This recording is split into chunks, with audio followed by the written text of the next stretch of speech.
సిద్దిపేట సభలో మాజీ మంత్రి హరీష్ రావుకు సీఎం రేవంత్ రెడ్డి చురకలంటించారు. ఎన్నికలు వచ్చినప్పుడే రాజకీయాలు చేస్తామని, తర్వాత ప్రజా సంక్షేమంపైనే దృష్టి పెడతామని అన్నారు. సిద్దిపేటలో వచ్చే ఎన్నికల్లో కాంగ్రెస్ పార్టీ జెండా ఎగరవేస్తామని తెలియజేశారు. సిద్దిపేట నుండి వచ్చే ఎమ్మెల్యేకు మంత్రి పదవి ఇస్తామని కూడా హామీ ఇచ్చారు. గత పాలకులు, ప్రతిపక్ష నేతలు ఇక నియోజకవర్గాలపై వివక్ష చూపించేవారని అన్నారు. ఇక తమకు ప్రతిపక్ష నేతల నియోజకవర్గాలపై కూడా కక్ష లేదన్నారు. అందరి నాయకులను కూడా కలుపుకుపోతామని సీఎం రేవంత్ రెడ్డి పేర్కొన్నారు. ప్రజలు తీర్పిస్తారు. నువ్వు చెప్పేది నువ్వు చెప్తావు, నేను చెప్పేది నేను చెప్తా. చివరికి ప్రజలు తీర్పిస్తారు.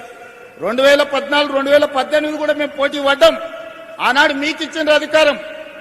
2023లో మీరు మేము పోటీ పడ్డాం, కానీ అధికారం మాకిచ్చిండ్రు. 2029లో మళ్ళీ మాకే ఇస్తారు. కాకపోతే ఆ సిద్దిపేట నుంచి ఎమ్మెల్యేని గెలిపించండి. సిద్దిపేట నుంచి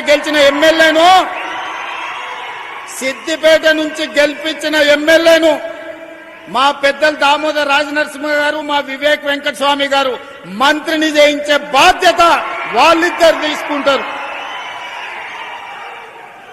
2029 ఎన్నికలలో సిద్దిపేటలో గెలిచే ఎమ్మెల్యేను వాళ్ళిద్దరు మంత్రిని చేసే బాధ్యత తీసుకుంటారు. ఈ వేదిక మీద నుంచి నేను మీకు మాట ఇస్తున్నా.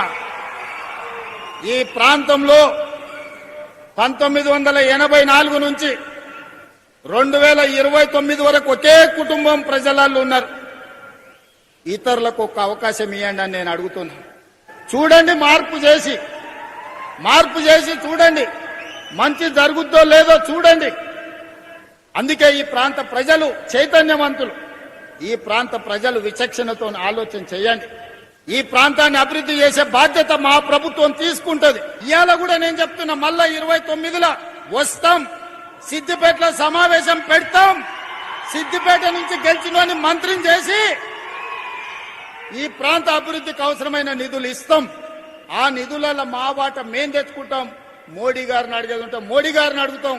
అదృష్టం బాగుండి రఘునందన్ రావు గారు పెద్ద పొజిషన్లు ఉంటే ఆయన సహకారం కూడా తీసుకుంటాం. ఎన్నికలు వచ్చినప్పుడు చేసే పని ఎన్నికలప్పుడు చేస్తాం. ఓడగొట్టాల్సిన పని ఓడగొట్టేటందుకు చేస్తాం. ఒకవేళ మీరు అభిమానించి గెలిపిస్తే, పెద్ద కుర్చీ వస్తే మన రాష్ట్రానికి నిధులు తెస్తాం. నాకెందుకే సిగ్గు బేసిజము?